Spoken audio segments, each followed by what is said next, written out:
একটা ব্যাপারে অন্তত নিশ্চিত হওয়া গেল, ভূমিরা এখন ওই চাঁদের বুড়ির সামনেই বসে আছে। আর রানীমা, ওই বুড়ি হয়তো আমাদের চাঁদের পাত্রের সন্ধান দিয়ে দেবে। যাক মহারানী, তাহলে আমাদের হয়রানি অনেকটা কমে গেল।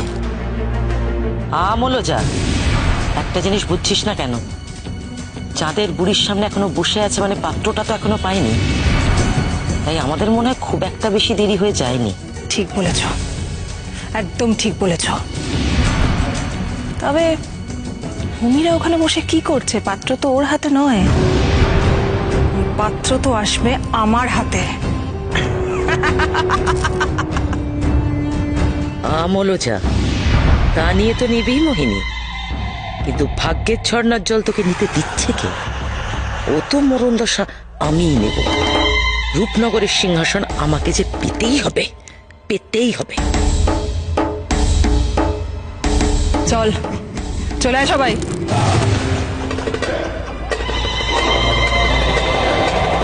কি হলো পিশাচিনী? হ্যাঁ হ্যাঁ চল। আমি তো এখনো বুঝে উঠতে পারছি না কে বা কারা অষ্টপদীকে মারলো। কি অপরাধ করেছিল অষ্টপদী? বুড়িমা, আমরা হয়তো আন্দাজ করতে পারছি এই কাজ একজনেরই হতে পারে, রানী মোহিনী। হ্যাঁ, পিশাচ রানী মোহিনী হয়তো চাঁদে আসতে চাইছে, আর অষ্টপদী হয়তো ওকে বাধা দিয়েছিল, আর সেই কারণেই অষ্টপদীকে।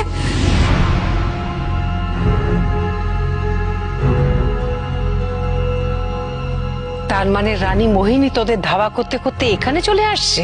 হ্যাঁ বুড়িমা, রানী মোহিনী হয়তো বুঝে গেছে ভাগ্যের ঝর্ণার জল ধারণের জন্য চাঁদের পাথরের তৈরি পাত্র ছাড়া অন্য কোনো গতি নেই। তাহলে তো তোদের খুব বিপদ রে। তার মানে তোদের এক্ষুনি এখান থেকে চলে যেতে হবে। যত তাড়াতাড়ি সম্ভব তোরা ওই পাত্র নিয়ে এখান থেকে চলে যা।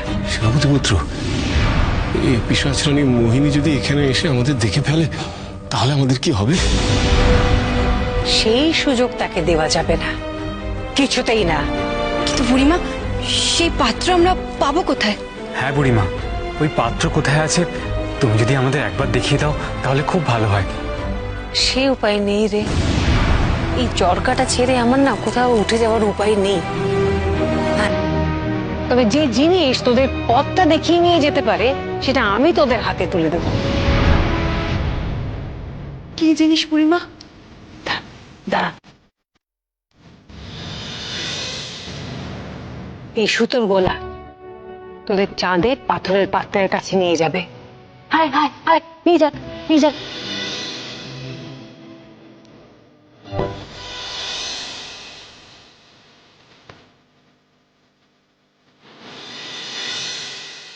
এই রাখ, এটা ধর।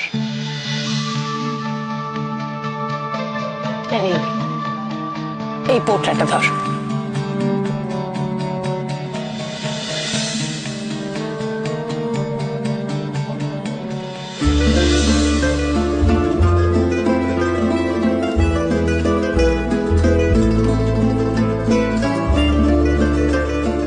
ও বুড়িমা, কিন্তু তুলো দিয়ে কি হবে গো? হবে হবে, আরে বাবু ঠিক সময় বুঝতে পারবি। যদি কোনো আপদে বিপদে পড়িস তখন এই তুলোটা হাওয়ায় উড়িয়ে দিবি, বুঝলি? আরে ওই যে পোটলাটা দেখছিস ওতে কিন্তু চিড়ে আছে। চিড়ে দিয়ে আবার কি হবে? এই তো নাড়ু খেলাম, তারপরে শরবত খেলাম, আবার চিড়ে দিয়ে কি আর হয়? আরে বাপু, এটা তোদের পেট ভরার জন্য চিড়ে নয় রে, এটা হচ্ছে স্বর্গীয় অন্নের চিড়ে। এই চিড়েতে এক ধরনের বিশেষ ক্ষুধার নিবৃত্তি হয়, বুঝেছিস?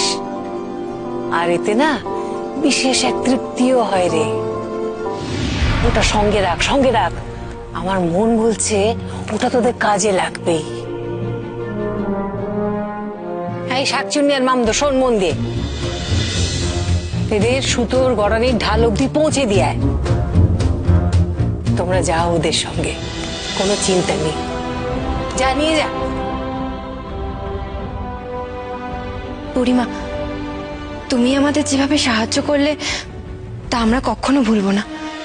হ্যাঁ বুড়িমা, চাঁদের দিকে তাকালেই তোমার কথা মনে পড়বে। আর তুমি যে এই চরকায় সুতো কেটে পৃথিবীতে জ্যোৎস্না পৌঁছে দিচ্ছ, মনে রেখো সেই জ্যোৎস্নার আলো আমরাও পাচ্ছি। বুড়িমা, তুমি আমাদের মনে রাখবে? মনে থাকবে রে বাবা, মনে থাকবে। আমি জানি যারা ভালো মানুষ হয় তাদের সাথে সব সময় ভালো হয়। তোরা দেরি করিস না, আর সাবধানে আয়। এসো গো এসো, এদিকে এসো, তোমরা এসো।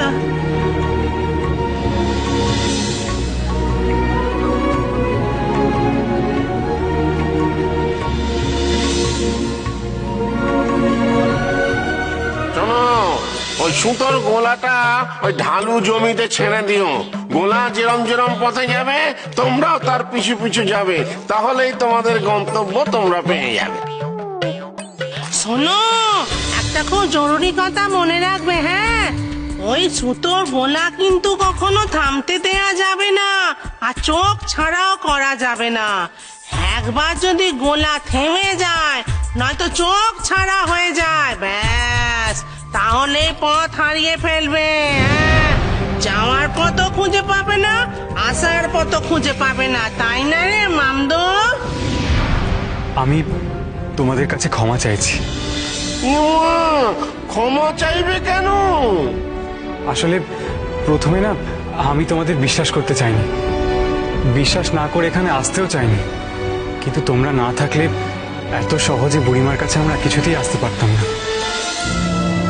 হ্যাঁ গো, তোমরা আমাদের যেভাবে সাহায্য করলে তা আমরা কোনোদিন ভুলবো না। মনীষী হয়ে ভূতের কাছে ক্ষমা চাইছে, আমার ধন্যবাদ দিচ্ছে।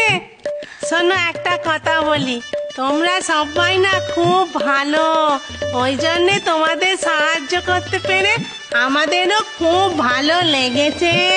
হ্যাঁ, এবার দেখবে যখনই পৃথিবীতে যাব না, পৃথিবীতে গিয়েই প্রথম কাজটা করব কি, ব্রহ্মদৈত্যের সামনে আমি প্রমাণ করে দেবো। কি প্রমাণ করব? এই যে আমি যে ভয় পেয়েছি, ভয় পেয়ে অজ্ঞান হয়ে গেছি তোমাদের ভয়ে, সেইটাই আমি প্রমাণ করে ছাড়বো। তারপর দেখবে ভূত সমাজে তোমাদের কেমন প্রতিষ্ঠা হয়। এবার তাহলে আমাদের বিদায় দাও। এসো এসো, যাও।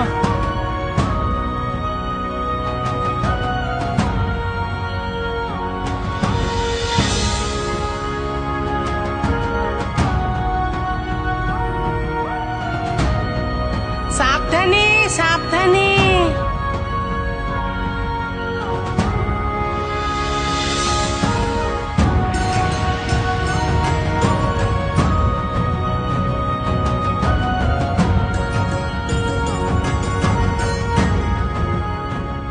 বাবারে বাবা, এই মনীষী গুলো কি ভালো না রে মামদু? হ্যাঁ, এই আমি ভালো না? তুই আবার ভালো হলি কবে থেকে মামদু ভূত কোথাকার? কেন? আমি যে পেটের কথাটা আটকে রেখেছিলাম তার জন্য ভালো না? আবার তুই ওই সব কথা তুলছিস মামদু?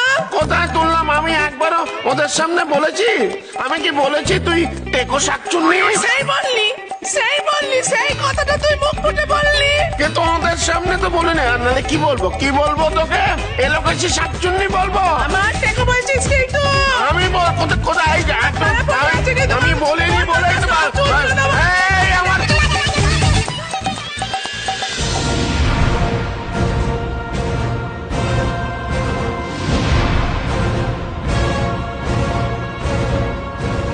একবার চাঁদে পা রাখতে পারলে আর ভূমিদের আমি রেয়াত করব না। অনেক হয়েছে, অনেক অনেক ঘুরিয়েছে ওরা আমায়, আর নয়। এইবার ওই পাত্র হাতে পেলেই আমি ভূমিদের একেবারে শেষ করে দেব। এখন মোহিনীকে একটুও বুঝতে দেওয়া যাবে না। মরণ দশা ওকে এখন সব ব্যাপারে সাহায্য করব, আর ঠিক সময় মতো ভাগ্যের ঝর্ণার জল আমি নিয়ে পিশাচের কাছে পৌঁছে দেব। মোলজা মোহিনী রে, তুই তো টেরও পেলি না তোর কি হাল হতে যাচ্ছে।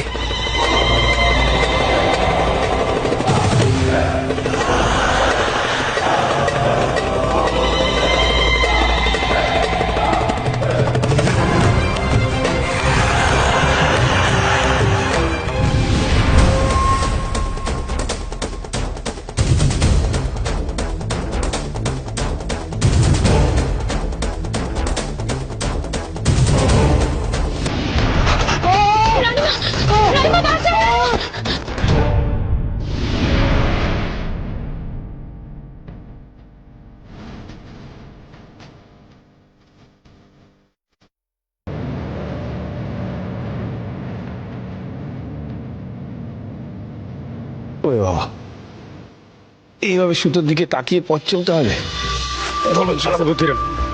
পথ চলা যাবে না। হ্যাঁ, কোথায় গর্ত আছে, কোথায় কানাকন্দ আছে, কি করে বুঝবো বলুন তো?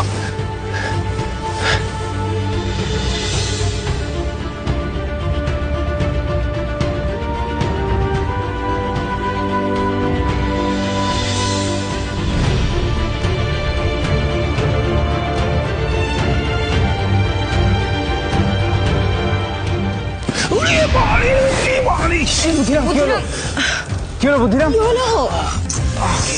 ঠুক্কর খেয়েছি মনে হচ্ছে। কি হলো বুদ্ধিরাম? যা ঠুক্কর খেলাম না, মনে হচ্ছে পায়ের বুড়ো আঙুলটা গেল, পুরো পুরো হয়ে গেছে পুরো। আচ্ছা আচ্ছা ঠিক আছে, তুমি এক কাজ করো, তোমায় সুতোর গোলকের দিকে নজর রাখতে হবে না, আমরা দেখছি, তুমি সাবধানে পা ফেলে এগো। ওই দেখো, সুতোর গোলকটা ওইদিকে চলে গেল। সুতোর গোলকটার উপর থেকে নজর হারালে কিছুতেই চলবে না। তাড়াতাড়ি চলো সবাই। মনে আছে তো মামদা শাকচুনি আমাদের কি বলেছিল? মনে আছে অগ্নি, ওই সুতোর গোলক যদি একবার চোখের বাইরে চলে যায় তাহলে আমরা এগিয়ে যেতেও পারবো না, পিছনে ফিরতেও পারবো না। শোন, ওটা অনেক দূরে এগিয়ে গেছে, আমাদের তাড়াতাড়ি পা চালিয়ে ওর সঙ্গে দূরত্ব কমাতে হবে। তাড়াতাড়ি চলো, এসো এসো বুদ্ধিরাম।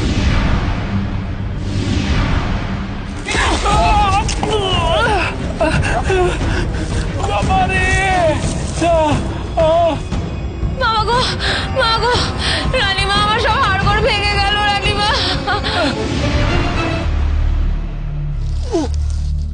মনোজা, মোহিনী, মোহিনী, ওই দেখ চাঁদে যাবার সিঁড়ি আর খুঁজে পাওয়া যাচ্ছে না, হারিয়ে যাচ্ছে। ওই অদ্ভুত প্রাণীটাকেও তো আমরা মেরে দিয়েছি। ওই হয়তো এই অবস্থায় কোনো উপায় জানাতে পারতো। ওই সিঁড়ি যাবার কখন দেখতে পাবো, কিভাবে দেখতে পাবো, কে জানে। মহারানী, হঠাৎ করে সিঁড়িটা কি করে মিলিয়ে গেল বলুন তো? তোদের জন্য, সব তোদের জন্য। তোদের দুজনের উচিত ছিল খেয়াল রাখা। কেন রাখিসনি? কেন খেয়াল রাখিসনি যে সিঁড়িটা মিলিয়ে যাচ্ছে? মহারানী, আমরা তো সামনের দিকে তাকিয়ে যাচ্ছিলাম, তলার দিকে কি হচ্ছিল সেটা তো আমরা। হ্যাঁ রানীমা, এসব যে হয়ে যাবে সেটা তো আমরা ভাবতেই পারিনি। চুপ কর, চুপ কর তো তোরা। এসে আমার তরি ডুবলো, আর সবকিছু হয়েছে তোদের জন্য, তোদের জন্য। হ্যাঁ মৌলজা, তীরে এসেই তো তোর তরি ডুববে রে মোহিনী। কিন্তু এই ক্ষেত্রে তো আমারও বিপদ হয়ে গেল। রূপনগরের সিংহাসনে যদি আমাকে বসতেই হয়, তাহলে তো মরণ দশা এখনই চাঁদে পৌঁছতে হবে, এখনই।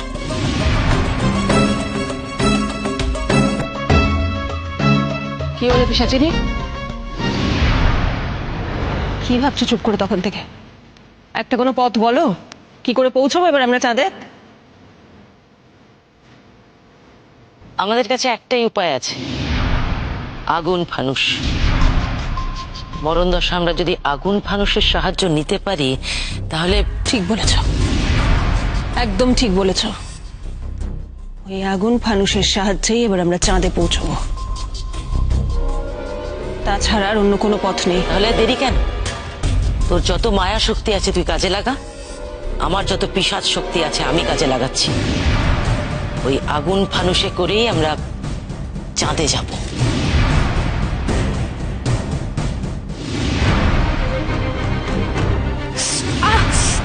কি হলো রাজকন্যা? কি হলো ভূমি? কিছু হয়নি। হৈমি, গোলক থেকে নজর সরাস না, তাহলে কিন্তু বিপদ হবে। রাজকন্যা, আপনি আসুন, একটু বসুন, আসুন।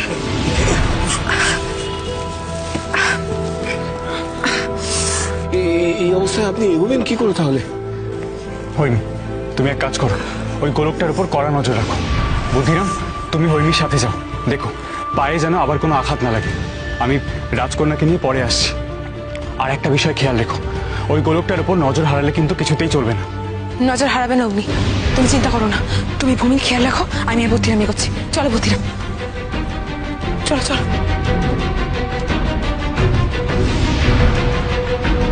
রাজকন্যা, আপনি কোনো চিন্তা করবেন না, ওই মেয়ের বুদ্ধিরাম তো গেল, ওরা ঠিক দেখে নেবে। এখন দেখি আপনার পাটা দেখি। না না উনি ঠিক আছে, আমার তেমন কিছু হয়নি। দেখি না পাটা একটু। অগ্নি,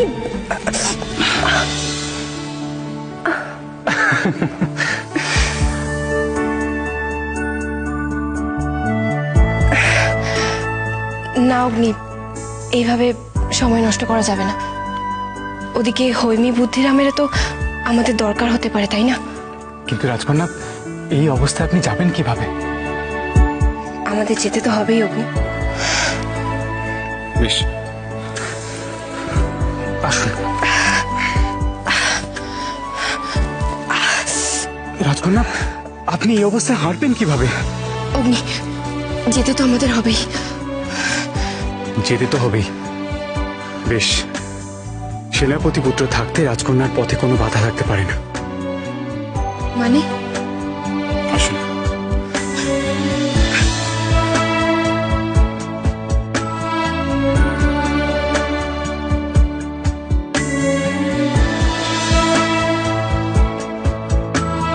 রাজকন্যা, আমি তো আছি, আপনার কোনো চিন্তা নেই। পথে যত বড় বাধা বিপত্তি আসুক না কেন, আমি সব সময় আপনার পাশে ছিলাম, পাশে আছি, আর পাশে থাকবো। আমি জানি অগ্নি, তুমি আমার যে কোনো বিপদে পাশে থাকবে, তাই আজ আর কোনো বিপদকেই ভয় পাই না। নিজেকে বড় নিরাপদ লাগে অগ্নি, তুমি কাছে থাকলেই নিজেকে নিরাপদ লাগে।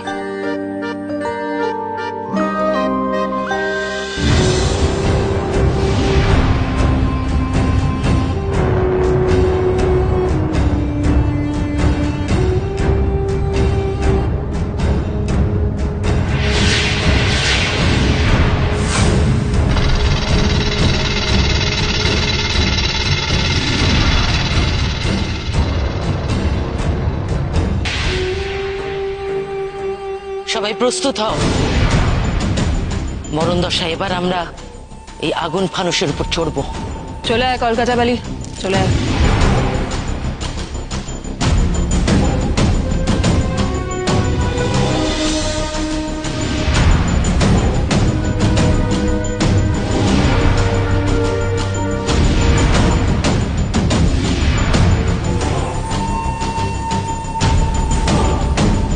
আর কোনো চিন্তা নেই রে মোহিনী, এবারে আমরা ঠিক চাঁদে পৌঁছে যাব।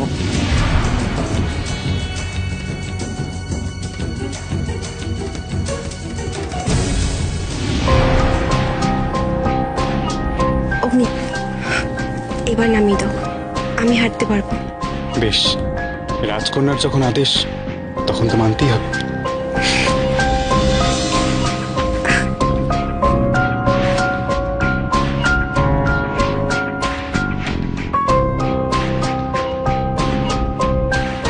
হৈমি, বুদ্ধিরাম, কি হলো? তোমরা দাঁড়িয়ে পড়েছো কেন?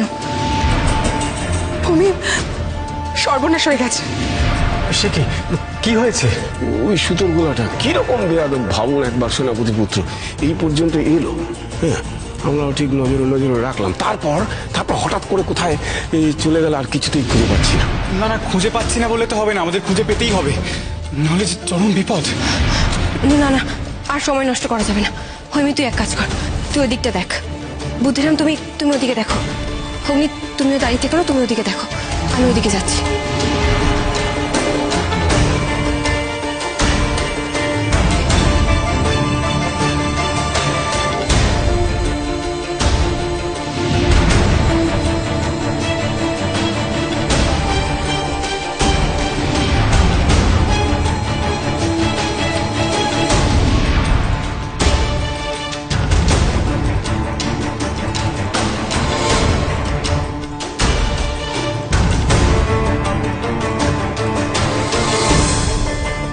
ওদিকে নেই। এই দিকটা তো নেই, খুঁজে পেলাম না। এবারে চাঁদের পাত্র আমরা খুঁজবো কিভাবে? আর ওই গোলকটা না পেলে আমরা ফিরে যাবোই বা কিভাবে? আর তার মধ্যে যদি মোহিনীরা এসে পড়ে, তাহলে তো সর্বনাশ। সত্যি তো, সুতোর গোলা না পাওয়া গেলে তো আমরা বন্ধ হয়ে যাব। কোথায় যাব, কি করবো, তা তো সত্যি কিচ্ছু বুঝতে পারছি না। আর ওদিকে মোহিনী যদি চলে আসে, তখন